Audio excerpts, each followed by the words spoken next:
Welcome to day 2 of the Pilot Season Actor Summit. It's Emily Grace, acting pros marketing expert and one of your 3 summit hosts. Our first guest of the day is Brian Pataka of Actor Salon. Now, before we get to Brian's interview, I want to remind you to join our Facebook group so you can be part of our daily lives during the summit. Go to facebook.com/groups/gettheaudition, book the job to hear our biggest takeaways from the guests, to connect with us, and to get your questions answered.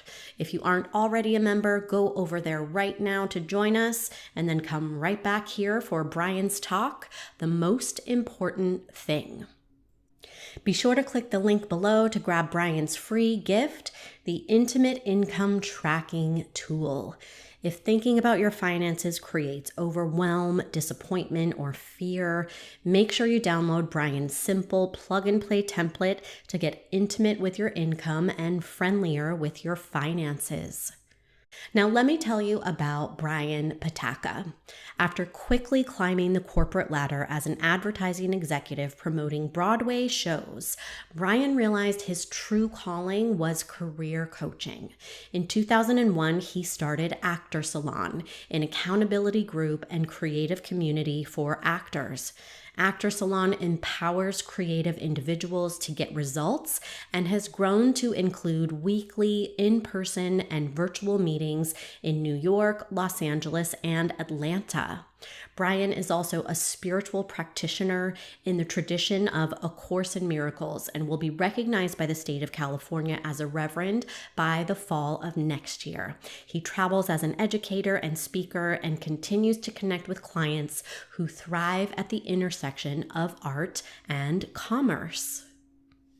So welcome, Brian Pataka. It's so exciting to have you here today, and I'm really excited to hear your perspective on acting being a calling and really accepting that soul calling rather than accomplishments being your measure of success. But first, can you tell us a little bit about how did you get here? Sure. First of all, your invitation was the best part of the whole reason why I got here. So I'm glad to be here. Thank you so much for having me. I was an actor in New York City. I went to Northwestern University, trained as an actor. I went to New York. I got to New York. I'll try to make this as brief as possible. I landed in New York. I had an advertising job. I worked in corporate, but all my clients were Broadway shows. So I was like theater adjacent. And then after about 2.5 years, I walked into my boss's office and I said, I can't grow up to be you. I have to leave. And I almost immediately got into a show called The Donkey Show, which ran for 2.5 years in New York, directed by the fabulous Diane Paulus. What? Did you see it? I didn't see it, but I've heard of it. Yeah. It's like a Midsummer Night's Dream told through disco songs, like the greatest gig in the world. I did that show for 1.5 years, and I'd go off and do shows out of town and then come back to it. And while I was being backstage with the other actors, I would hear the frustrations they were having in their career and how it was pulling them down. And I had somehow, from my advertising background, just gleaned some awesome marketing tricks and had taught me some stuff about the business of acting. And I would pull them over and say, come sit next to mama, let me tell you what to do.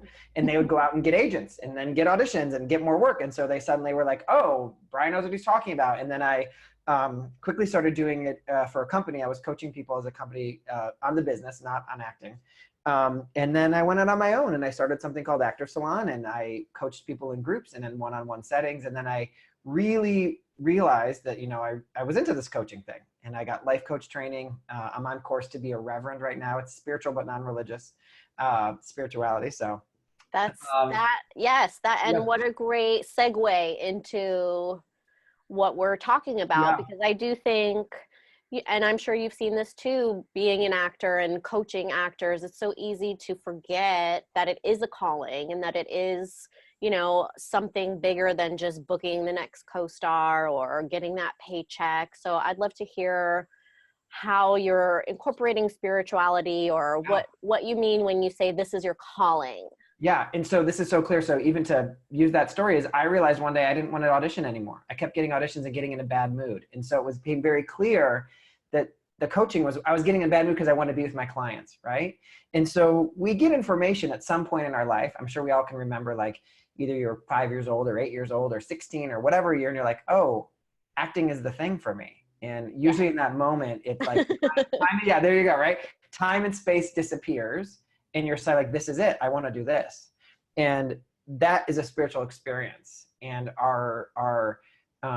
we are quick in the temporal, earthly world to write that off as like, that's not important. That doesn't mean anything. It's not real. You shouldn't think about that. You shouldn't hear that. You shouldn't listen to that.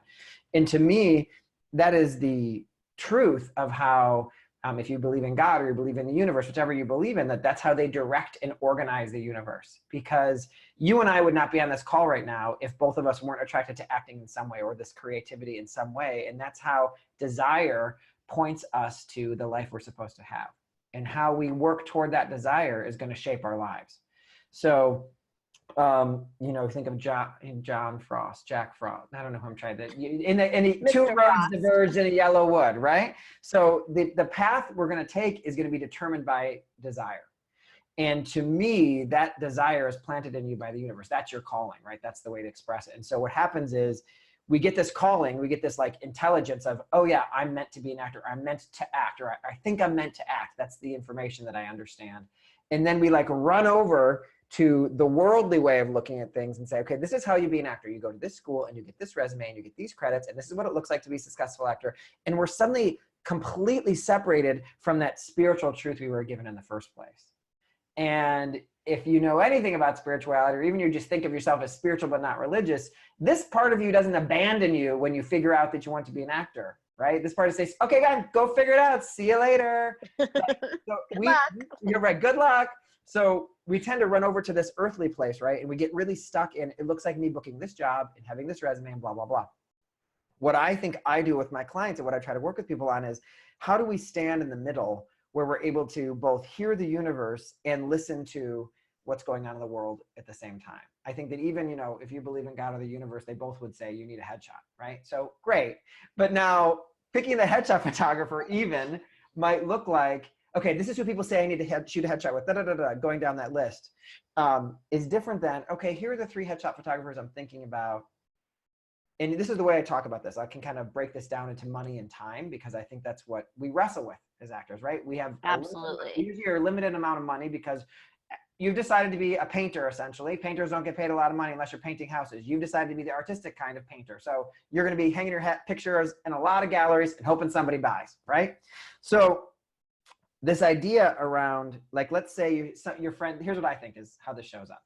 Your ever helpful friend or an email shows up that says, take this class, here's $100 off. And they call you or they text you. Your friend's like, come take this class with me. It's $100 off. It's an improv class. Let's do this together. And you're like, oh my God, yes, I want to take this class.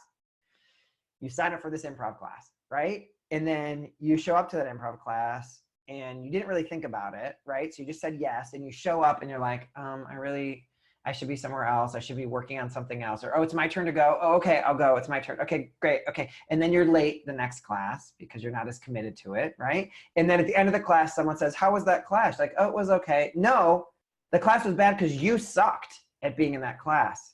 And and here's the difference. So the difference is, let's pretend an opportunity showed itself. Here's the thing that bothers me about this is this platitude we're all sold, which is say yes to everything. And Shonda Rhimes, I love you. Yes. This is a different definition of the say yes to everything, which is, I think you should say maybe, and then go connect with the universe to see if it's right for you. So the person shows up and says, here's this acting job. Here's the photographer you should take headshots with. Here's this improv class, whatever. Let's go with the improv class because that's easy. So, hey girl, do you want to take this improv class? It's $100 off. We can take it together. Let's do this. Great. You say, hold up, girl. Give me a second. I need 20 minutes. In that 20 minutes, you go, okay, this improv class is on Wednesday nights. Well, my acting class is on Thursday nights, and TV is my #1 goal. So it's important that I stay in an acting class and I stay working on my craft. I don't want to abandon that just to go do this improv class. But so far that works with my schedule. I could make a Wednesday night class go. Now wait, do I have rehearsal on Wednesday night usually for class on Thursday? No, actually we rehearse on Thursday morning. That will work good. My commitment to my Thursday class isn't going to bail because I've said yes to this other class. Just kind of playing this out, right? Okay, how much does it cost? Oh, it's $200, even with the $100 off. Okay, well, I've got that wedding coming up next month, and mom said she'd help me pay for the flight to go there. Let me call my mom and see if she really is going to help me, because if she's not, maybe I can't say yes. Okay, mom's going to help me out. Great. Financially, it makes sense. Great. So far, time and money we've looked at. Those are the two categories. The third category I want you to look at is energy level. Okay, I usually work on Mondays. I work on Tuesday afternoons. I work on Thursday day. Like you kind of look, okay, energetically, could I show up to that class present and prepared? Yeah, it actually looks like I could. Cool. You've gotten your yes in the temporal, like worldly land, right? The worldly land, right? On the world. I then will say, great, I got my yes over here. Now I want to get quiet for a second. And I call this, in Judaism, they would call this the small, still voice for God. You get quiet for a second, the universe, whatever, and you say, hey, and literally I want to teach something here, which is like, you may call this prayer, you can call it meditation. It doesn't matter. I just want you to use your own language. You have to use the language you heard in some religion to just ask the question of, hey, universe, I think I'm going to take this class. It works out on the worldly level over here. What do you think? And then notice in yourself energetically what you feel. You'll have a feeling. It's like, yes, you should do this, or no, you shouldn't. Or it might say, I don't have an answer yet. Check back later. Those are the three ways that the universe answers you. So then give it a second and then come back, say, hey, I'm getting the sense that I should take this class. Now, in that moment, it's our job to consider that the universe's answer is reasonable. We have a tendency to say, oh, you don't think I should take it? But I really think I should. Like you get this gut hit, oh, I shouldn't take this class. Oh, but we fight, right? We fight with the universe. Now, would you fight with the voice that said be an actor? No, and it's the same voice. So we have to really kind of let it say yes to that, right? I love it. I love it. Great. All right. So great. So you get this yes on this spiritual level. You have the yes on the worldly level. And then you go to your friend and say, yes, I would love to take that class with you. Now you might not be able, the thing about your friend or that email coming in is your friend is at Starbucks. They just got the email. They're living their life. They're having their own energy. You have to find that stillness for a second to be able to hear. So be willing to let the opportunity go. The opportunity that might be disguised as, or a distraction disguised as an opportunity. Yes. Right? Willing to let it go until you can get that quiet time. Because here's the difference. Let's say you gave an immediate yes. Yes, I'll do it with you. Okay? Or you went through this process. How differently do you show up at that class having given the yes in this way versus the way you did it the other way? You're even if the money part worked out, there's a different way you show up. You're like, hey, what's going on? I'm so happy to be here. Like you show up present to that teacher, to the learning, to the person next to you. Now suddenly the universe gets to work with connecting you with the right people in that room because you're actually present in that room and you're actually going to get the learning from that class. Yes.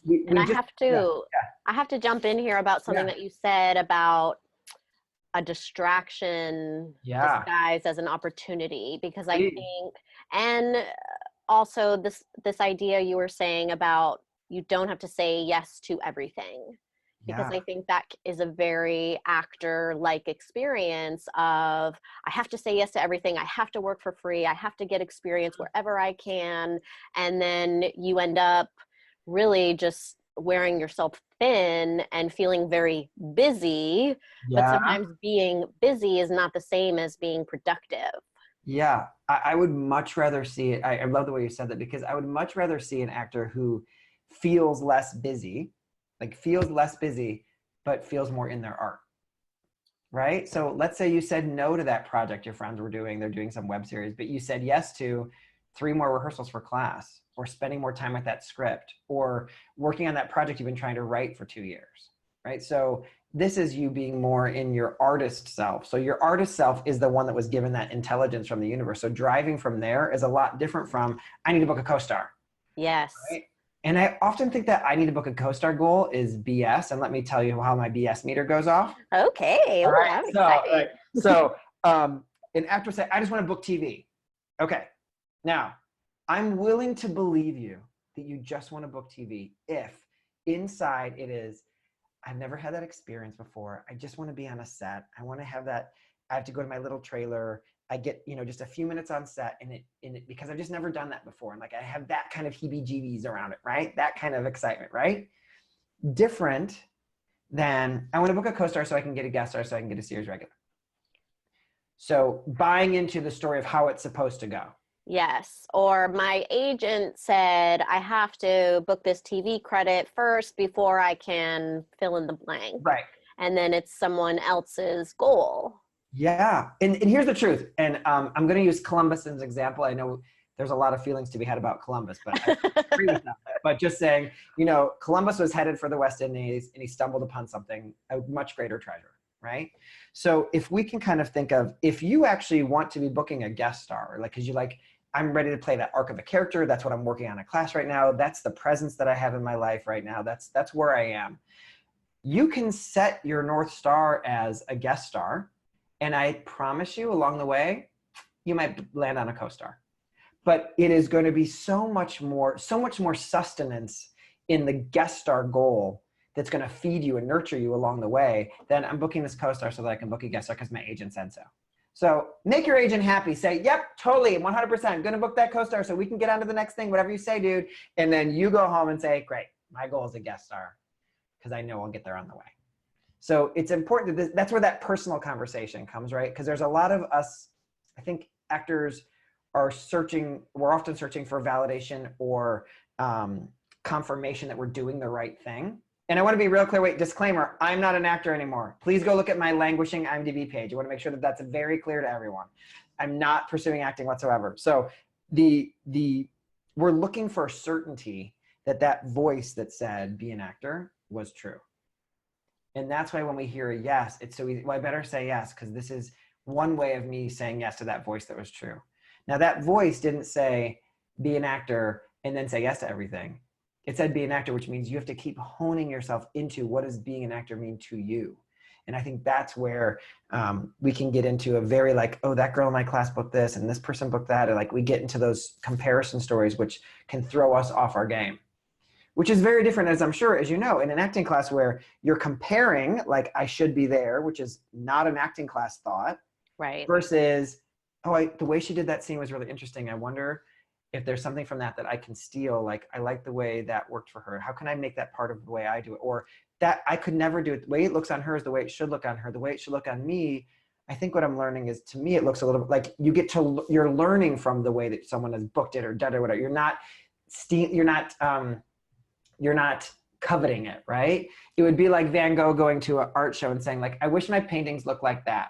I should start painting like that. You don't want to paint him to paint. If you wanted Van Gogh to paint like that, we never would have had Van Gogh, right? We want if only I could be Monet. Right. We want to see your brushstroke, right? So that the comparison can be around how did they paint the scene, but the comparison around like, did they book that job is not part of the conversation. And I think, then you might be able to speak to this too, is like, acting class isn't about being, or booking a job is not being about the best actor. Booking a job is like, this person did it yellow, this person did it blue, they did it pink, they did it green. We want the blue version of this story, the way they looked on her, right? So in acting class, it is a job, it is about us getting a technique, right? It is about us getting better at a technique. And then when we go to the audition, it's like, throw out your homework and give a great performance, right? So I think that is a confusing place for a lot of people as well. That makes sense. Yes. And I like what you said about, you know, really getting clear about what being an actor means to you, because success for one actor might not feel like success or fulfilling success to another actor. And there's this wide umbrella of acting or acting success, which could mean someone who only books national commercials, or someone who creates, writes, directs, stars in their own content, whereas someone else just wants to do action films. Or, you know, it is a very wide range of what success means. And I love what you're saying about getting into that quiet space and really listening from that spiritual place of what that really means to you, because that will affect all the decisions that you make. And what you just said is so powerful there, because it affects all the decisions that you make. And I think we are very quick to hand over that power and not realizing that we're doing it so easily. Like, even so much as like, I'm not going home for Christmas because I want to be here for every audition my agent can possibly get for me. And then we don't go to a wedding, and then we don't see our family. And suddenly our life has been shaped by the audition that never came. Yes. And that is we're talking about our life. It's now, it's not tomorrow. Now is your life. The thing that you're not going to be you're not going to be on your deathbed and say, I wish I would have stayed home for more Christmases. No. In LA for more Christmases, right? So yeah, right. So we have to be mindful around who we're becoming through this. That's actually the truth. What you talked about is a way of becoming in many ways, who we're becoming through this process. And what acting is, that's so interesting. So I was with a client this morning, and she was talking about this very new client. She said, I just want to make my living from acting, which I think is a very dangerous goal. Because, okay, great. What does acting mean then? So is it commercials, voiceover, print, musical theater, TV, film? Are those all count? Yeah, they all count. Okay, great. So what's our North Star? Is it the entire Milky Way galaxy then? Or is it a bank account? And then if we're talking about bank account, how much money is it? Oh, it should be over $100,000. Do you make $100,000 now? Okay, well, are you making your living now? Great. So how much actually is making your living as an actor? So it literally becomes one on top of the other, become piled into like this world that is not even, doesn't feel real anymore, right? There are plenty of actors that are, and I'm going to pause. I think one of the difficulties is this, is when we're kids, we see famous actors as the model for what it means to be an actor. And we rarely get to see, even now when we're in LA, sometimes we don't get to see who's an actor who makes their living as an actor and isn't famous, I put in quotes, right? How do they make their living? And almost every actor I know, even my series regulars, sometimes have other jobs. They have other interests. They want to do other things besides that, you know? Or they might want to, or maybe they're like working on a project or working on a film or something on their own that they're writing, you know, they're an artist. So they're stepping into their artist self maybe, right? So plenty of successful, I put in quotes, actors are people who have more than the acting job, right? And so for me, when we define acting success as dollars and cents, I think we tread into a very, very dangerous zone. And I'm going to go back to Van Gogh because he's my favorite, you know, if he was painting, it's as if Van Gogh was like, I'm going to paint this painting because I know this painting will be hung on this gallery and I'll get $10,000 for it. So that's why I'm painting this painting. No, he was sitting in the field till he got the brush out exactly how he wants it to look. That's why we go back to acting class again and again, because we want to be able to play that kind of part. We want to be able to bring, you know, I'm not bringing my sexuality into these roles lately. I want to bring my sexuality, or I want to bring my intelligence. I'm playing these people dumb. I want to play the top of my intelligence here. So we're working on that in the craft. That's why class is just so important to being an actor, especially because you can't pin all of that function given to you by the universe on the random audition that comes from time to time. You'll be a very miserable person, right? Yes. Yeah. And now, what you were saying earlier, it was a point I wanted to sort of underline, which was, you know, we have this spiritual calling, whatever that might mean to you specifically, of how that's going to be delivered through your acting. But also there is this business side of it. You were talking about, you know, say, sure, agent, I'll go for that co-star, but what I'm really going for is something bigger. Yeah. And so, you know, because there is the spiritual part of being an artist, but there is that business side as well that we have to contribute, be part of, participate in. And so what would you suggest in terms of finding that balance between your calling and the reality of being in the entertainment industry as a business?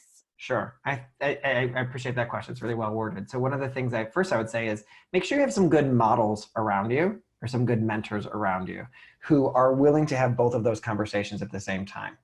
And typically your friends are not the people, unless you got a real evolved group of friends, right? Sometimes they are, but it's hard when you're talking to other actors sometimes to stay out of that electrified zone of comparison. And unless you can really have a really good heart-centered place with a good friend who, when you fall down, they love you. When you rise up, they love you, right? To balance the two, that kind of process that I went through earlier, that's one of the ways I think is an actual practical way to live in the balance of the two. The other is we have to know that one of the things they say in A Course in Miracles, which is one of the books that I have in my spirituality, which is be determined each day not to leave your function unfulfilled. So if your function, right? I'll say it again, be determined each day not to leave your function unfulfilled. So if your function, if you identify one of your functions as acting, right, while you're here, the amount of time you're not acting is going to impact the way your spirit moves through the world. So the ability for you to take care of that part of you, right? So you're in an acting class, you're in rehearsals, and then look at the business is really important, because a lot of actors come from the other direction. Like, how am I going to get in an acting class, which is going to help me get the job and help me and they're just focused on the end game. So they don't have that creative function in the class, right? Every single person in your acting class cannot book a job the exact same week. I mean, I hope that happens, but the truth is one person's going to book this week, 3 people that week, 4 people that week, 5 this week, 2 this week. Like it's the, there's a rhythm to it, right? So if we pin on acting class booking every single class, it's not going to give us this space to fulfill our function, right? So that's your function, acting. What your function isn't to do is to run a business. So we need to be really mindful around when we are tiptoeing gently into the mindful space of looking at this as a business. We need to know it's going to feel a little funky. It's not going to feel as aligned. It's going to feel like a little bit more drudgery. It's going to maybe feel a little harder to be consistent. I think a lot of actors complain about consistency or scatter or overwhelm, of course, because you get this hit of inspiration of, I'm going to work on my acting career. And then you kind of forget about it for a few months because that took a lot out of you. And then you come back to it and you're going to be like, because the place where you get your sustenance is in the acting class or is in acting. So we need to have that sustenance so we can stay consistent in it. And then the other thing about this is, by knowing that, a lot of my clients will talk about having a mindful practice around like, okay, when I'm going to work on my acting career, I light this candle so that I know I'm going into this place where I tend to be neurotic and weird because it's not my acting craft. So I'm associating a behavior to a mindful thought. So I'm lighting the candle because there's behavior and thought process at the same time. When the candle burns down, I'm done working, or I'm going to set a timer for 20 minutes. So tiptoeing into the pool of possibility around acting on your or working on your acting career is important, that you have that mindful piece around it. Again, to me, that's I think one way to bring the balance to it. And the other is you got to listen to your agent. I mean, I think one of the number one rules I say to people is you do whatever your agent or manager says. I mean, unless it's not appropriate. You jump to it. You jump to it. You are a great client. So when you're a great client, then you get to ask questions. Then you get to confront, for lack of a better word, like ask the question. So I think you need to be able to say, yeah, I've seen my agent every 3 months. I am in contact with them on a weekly or biweekly basis. They are happy with my headshots. They are happy with my reel. They have everything they need. And then I get to say, hey, what's up with my audition rate? But until you're that client, your side of the street is not clean. And when I say that, if you're watching this, actors, I can feel all kinds of fear tingling around, even though you might not, as I'm saying this, it's a different time that you're watching it, right? But so be sure you're acting first. Yeah, I got to take care of that stuff that Brian talked about on that webinar, but I got to make sure that I'm doing my acting class. I'm showing up to acting, and I'm showing up to acting in my career, right? And then I can go, okay, great. I haven't seen my agent. I had a client today say, I haven't seen him since last Christmas. Not this year. The one before, I was like, unacceptable. Whoa. Yeah. So I was like, what do you look like? Who are you? Like, I mean, like, so if we want to be treated like a human being with our representation, we have to be a human being.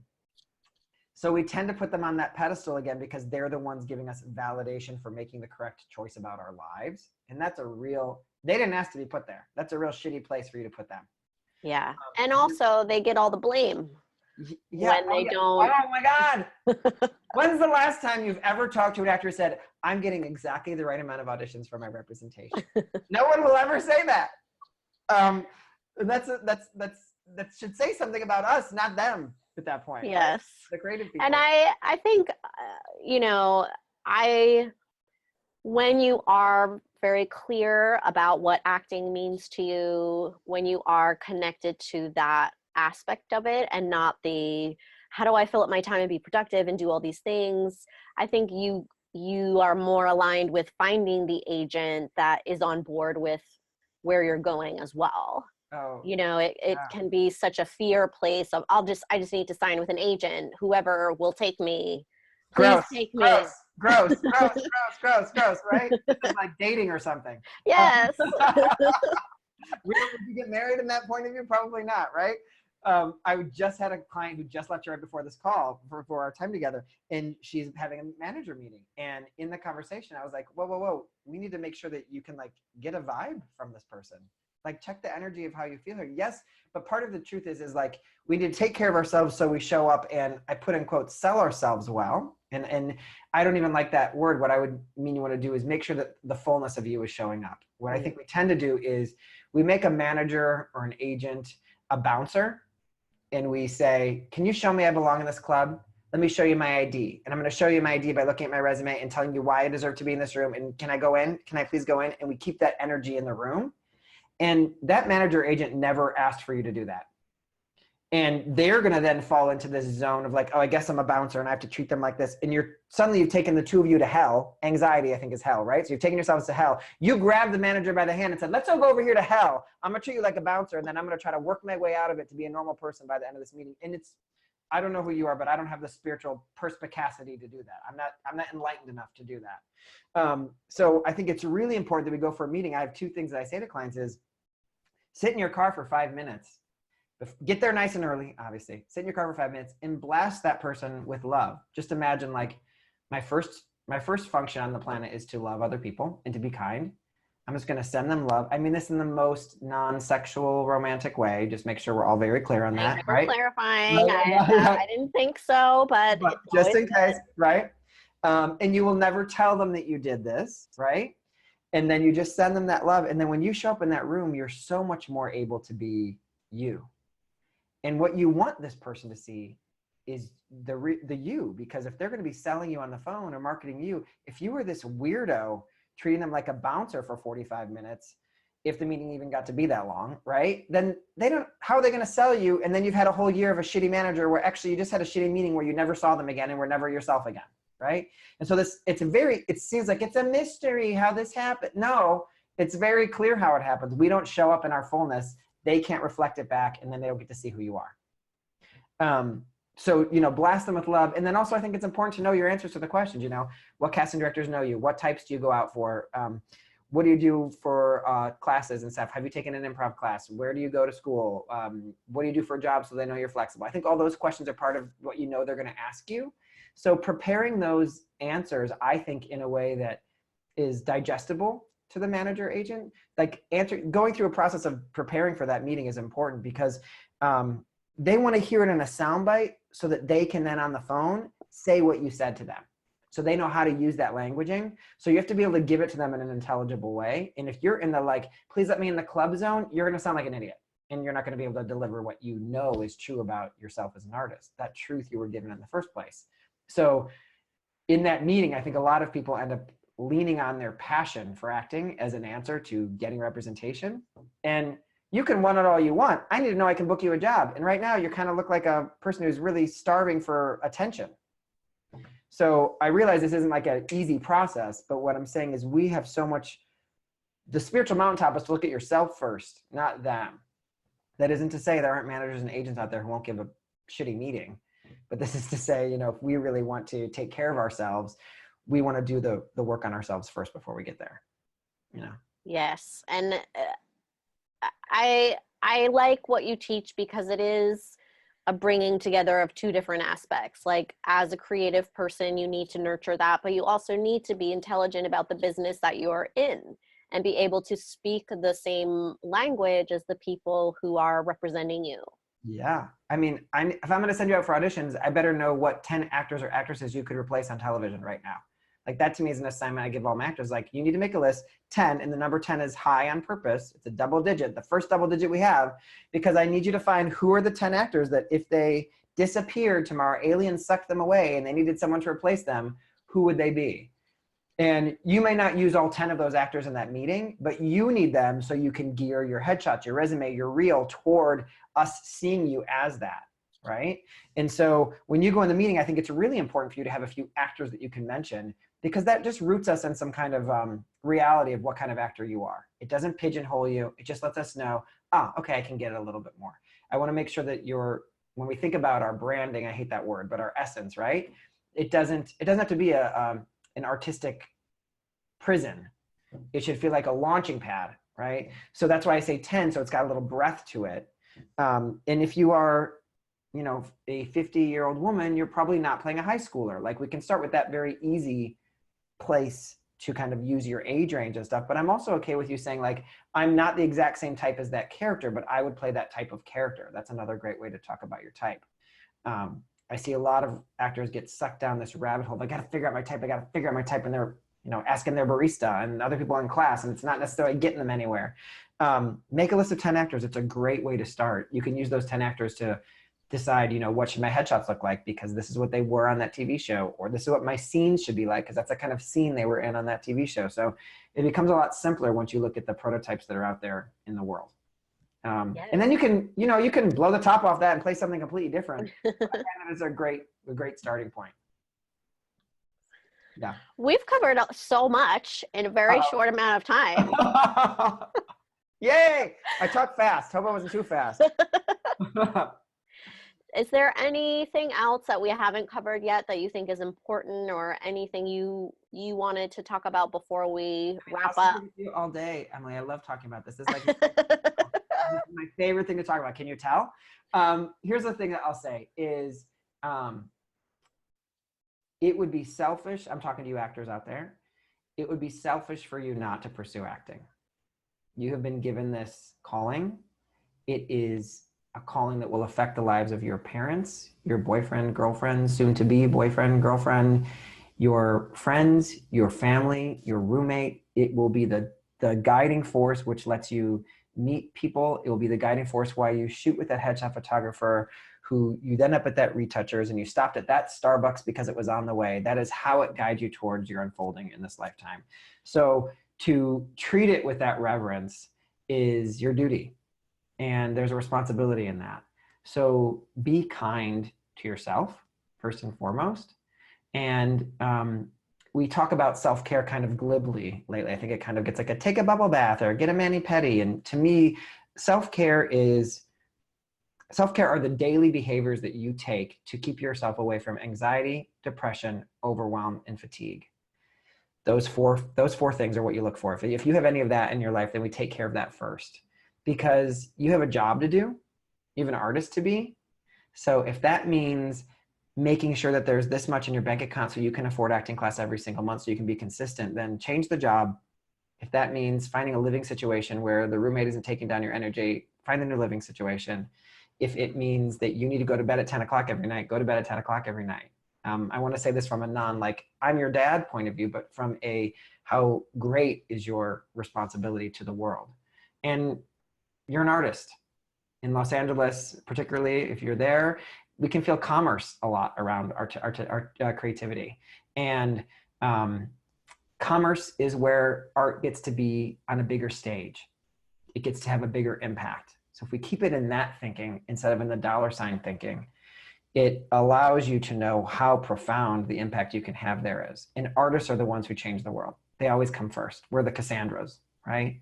So, so right now in 2019, we really need you. So if you've got a story you're aching to tell, or a story you want to see on your body in an acting class or in a piece, please go out there and do it. That's, yes, please do. Yeah. Yeah. Awesome. Well, thank you so much, Brian. You shared a ton of really helpful stuff. And we'll see everyone on the next interview in the summit. Thank you so much. Thank you for having me. Appreciate it. Bye-bye. Bye-bye. Thanks, Brian, for that great interview, and thank you for listening. Make sure to grab Brian's Intimate Income Tracking Tool freebie by clicking the link below. And here's a quick reminder, if you'd like lifetime access to the summit to keep all these videos and revisit them as often as you'd like, remember to grab your backstage pass. Not only will you get to keep the entire summit forever, you also get access to the VIP bonuses some of our guests have put together just for you. Check out all the extra goodies you're going to get by going to pass.pilotseasonsummit.com, and we'll see you in the next video.